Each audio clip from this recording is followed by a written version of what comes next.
Muy buenas compañeros y profesora. En el día de hoy vamos a hablar acerca de la didáctica, modelos didácticos, precursores o autores, fortalezas, debilidades, entre otros. Mi grupo está conformado por Juliet Donado, Guillermo Gamboa, Johanna Lozano y mi persona, Rodney Barrios. Hablando un poco sobre la didáctica, vemos que esta es una rama de la ciencia pedagógica que tiene como objeto el proceso de aprendizaje. Muchos la llaman el arte que se tiene de enseñar. Esto porque es una facultad que está en búsqueda de esos métodos o sistemas para mejorar la enseñanza en los educandos, mediando a su vez normas o patrones para que los diferentes conocimientos que el docente quiera transmitir a sus estudiantes lleguen de una forma eficaz. La didáctica revela pautas, el contenido de la educación, formas de enseñanza y aprendizaje, así como también la estimulación y un control en el proceso educativo. Estos son propios de las diversas asignaturas que se encuentran a lo largo de las diferentes etapas de formación en las diferentes instituciones educativas. Siguiente, por favor. Bien, siguiendo los planteamientos de algunos precursores, nos encontramos a Hans Aebli. Él asume la didáctica como una ciencia auxiliar de la pedagogía y aplicada a esta para realizar labores educativas que tienen como propósito deducir el conocimiento psicológico de los procesos de formación a nivel intelectual y manifestar técnicamente los métodos más adecuados para el desarrollo de tal proceso educativo. Desde este punto de vista, este teórico alude específicamente a que no se establecen límites entre la pedagogía, la didáctica o la metodología, ya que él considera que todas estas son muy similares en su desarrollo. Siguiente, por favor. En segunda instancia nos encontramos a Ángeles Gervilla. Siguiendo sus aportes, ella determina la didáctica como la ciencia de la educación que estudia todo lo que se relaciona con la enseñanza. Esto incluye el diseño de las mejores condiciones para los maestros y estudiantes. Incluye también ambientes educativos óptimos, incluye un óptimo clima también, entre otras cosas, para lograr un aprendizaje excepcional y un desarrollo completo del aprendiz en este caso, en el caso del proceso educativo. En este orden de ideas, notamos que la didáctica generalmente mejora la adquisición de conocimientos, las habilidades, mejora las destrezas, mejora las formas de aprender, mejora las formas de enseñar, los contenidos pactados y las herramientas para llegar a las metas propuestas. A continuación, mi compañero Guillermo.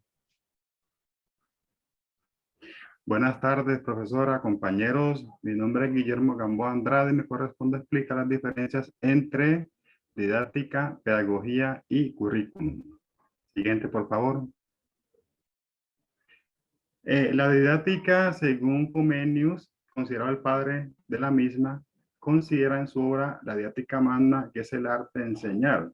Él la define como el objetivo de la enseñanza-aprendizaje. Ese es uno de los conceptos más conocidos en la actualidad. Siguiente, por favor.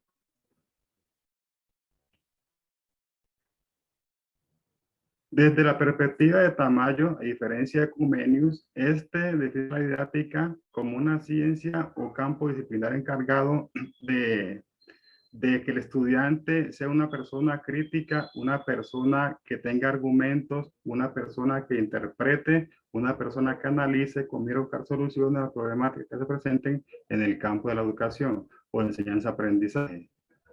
Siguiente, tan amable. En lo que tiene que ver con el currículo, abordado los planteamientos de Taylor y Richard, el currículo se refiere al contenido de la educación. Este contenido tiene que ver con los planes, planes de estudio, perdón, los programas, las metodologías en todo proceso educativo o de enseñanza-aprendizaje. Siguiente, tan amable. Para Lemus, en cambio, la pedagogía es el estudio sistemático y científico de la educación. Este se define como la ciencia de la educación, es decir, disciplina que tiene por objeto el planteamiento, el estudio, la solución de problemas que presenten en el campo educativo o enseñanza-aprendizaje. Siguiente. Según leemos, la palabra pedagogía deriva del griego paidos, niño, y alguien, guiar, conducir. De pedagogía se entiende al pedagogo como la persona que instruye a los niños y niñas. También quiere decir pedante, erudito, pasado. Digamos tan amable.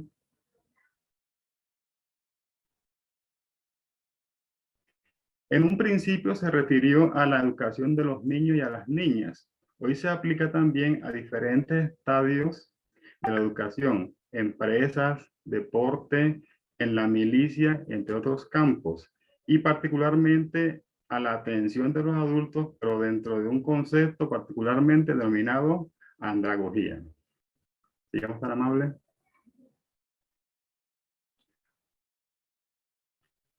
A continuación, continúa la compañera con lo que son los modelos didácticos. Muy buenas tardes, mi nombre es Juliet Donado.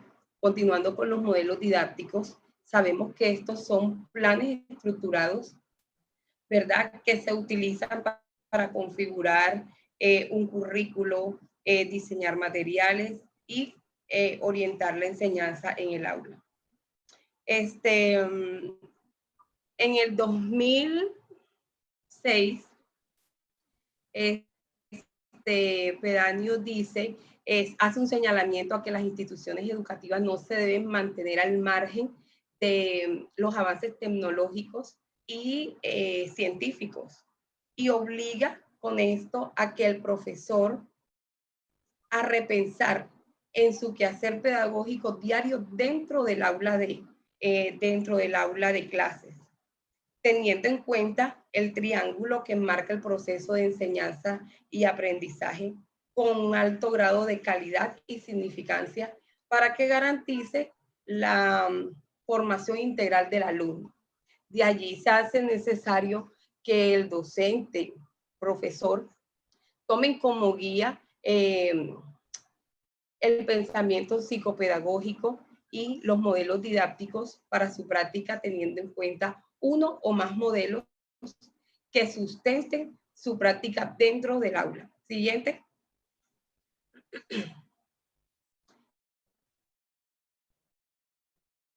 En cuanto a los tipos de modelos didácticos, encontramos, no, devuélvete, Joa, bueno, listo. En la literatura podemos encontrar diferentes tipos de modelos que nos orientan, ¿verdad? Que los hemos utilizado de forma consciente o inconsciente. Para esta presentación, yo me basé en los aportes de Portland en 1992, que los agrupa en 4 modelos, destacando entre ellos el modelo didáctico tradicional, el modelo tecnológico, el modelo espontaneista o activo y el alternativo. El modelo didáctico tradicional, como lo estamos viendo en pantalla, es un modelo que se enfoca en llevar una formación de mera información de la cultura vigente, y está basado en el docente como protagonista. El alumno es simplemente un receptor de toda esa información. Es decir, que la característica principal o fundamental de este modelo son la obsesión por los contenidos enfocados en meras informaciones y no en conceptos y teorías, utilizando como único recurso de apoyo los libros de texto. Siguiente. El modelo tecnológico ya surge como una crítica del rigor de ese modelo tradicional, ya manifiesta o se evidencia una preocupación de transmitir el conocimiento acumulado con el uso de metodologías activas, buscando encaminar de forma conjunta la práctica y la teoría. Se apoya en las ciencias como la psicología o la sociología. Siguiente. El modelo espontaneísta o activo es un modelo que ya plantea unos objetivos iniciales y finales y la evaluación de los contenidos enfocados en las destrezas y aptitudes del alumno, en la forma en la que descubre su entorno, en la que observa. Esto, digamos que para este modelo es importante que el alumno aprenda a observar, aprenda a buscar la información y que entienda que su propio aprendizaje está directamente relacionado con la realidad inmediata. Siguiente. Para finalizar, tenemos el modelo alternativo. Ya es un modelo integrador, supera los modelos anteriores con una visión evolutiva. Acá la metodología didáctica se concibe como un proceso de investigación escolar, es decir, no espontáneo, y que es desarrollado por el estudiante y con la ayuda del profesor. Acá ya el rol del estudiante es más activo, ¿verdad? Y es un proceso fundamental en que el estudiante debe tener conciencia de que sus propias ideas son el primer paso para su transformación. Muchísimas gracias y continúa Joana. Muy buenas tardes, compañeros, profesora. Seguimos con las fortalezas y debilidades de la didáctica. Una de las fortalezas de la didáctica es que permite adecuar estrategias para el aprendizaje de los estudiantes, teniendo en cuenta las características del grupo, el contexto y los intereses. Es decir, aterriza la aplicación de todas estas estrategias y todas estas metodologías a las realidades de las instituciones educativas, apuntando siempre a la calidad en todos los procesos en los actos pedagógicos. Dinamiza procesos formativos en la práctica pedagógica de las instituciones educativas, apuntando a su transformación. Cuando hablamos de dinamizar, quiere decir que la didáctica no es una rama de la pedagogía estática. Ella pues tiene que irse transformando a medida que nuestro mundo cambiante también va presentando todos los cambios culturales, tecnológicos, sociales, económicos y por supuesto los personales de todos los actores de todo el proceso educativo. Eso significa que nuestra manera de aprender se va transformando a medida que va transcurriendo el tiempo, que hay los cambios en nuestro alrededor y eso permite que la didáctica siempre sea cambiante, aplicada pues, a los procesos educativos. Involucra en el acto pedagógico al docente, al estudiante y el contexto. Esto con el fin de generar y de potencializar las destrezas individuales de cada estudiante para llegar a la autoformación. Mi compañera Yuli mencionaba que iniciábamos de unos modelos pedagógicos tradicionales en lo que lo principal era el contenido y el docente. Ya la dinámica involucra pues al resto de los actores y es posible que el estudiante no solamente llegue a un momento de autoformación, sino que también pueda aplicar todos estos conocimientos en su vida cotidiana. Otra fortaleza es que se adapta a los tiempos, es cambiante, ya lo hemos mencionado anteriormente, se ajusta a las nuevas formas de aprendizaje, ha evolucionado desde la pedagogía tradicional, como lo mencioné ahorita, donde se centraba en el contenido y en los docentes, pasó por el modelo tecnológico, luego el espontaneísta para llegar al modelo alternativo en el que se centra en la autoformación y precisamente para que el estudiante desarrolle potencialidades que pueda utilizar en su vida diaria. Es aplicable en todos los niveles educativos. La didáctica no se queda en un solo nivel. Se puede aplicar desde la etapa preescolar, siguiendo por la educación media, la educación básica, la educación media, siguiendo por la educación superior e incluso en la educación continua. Y esto permite también dirigir eficientemente el aprendizaje de un grupo. No nos encontramos frente a profes que de pronto entran en la rutina o entran a improvisar, sino que la didáctica permite en todos estos niveles llevar un proceso eficiente ordenado y con unos objetivos claros para el aprendizaje de un grupo de estudiantes. Dentro de las debilidades que yo pues me atrevería a decir que también son aspectos a mejorar, tenemos la falta de apropiación, creatividad y recursividad de algunos docentes que se encuentran anclados en la pedagogía tradicional.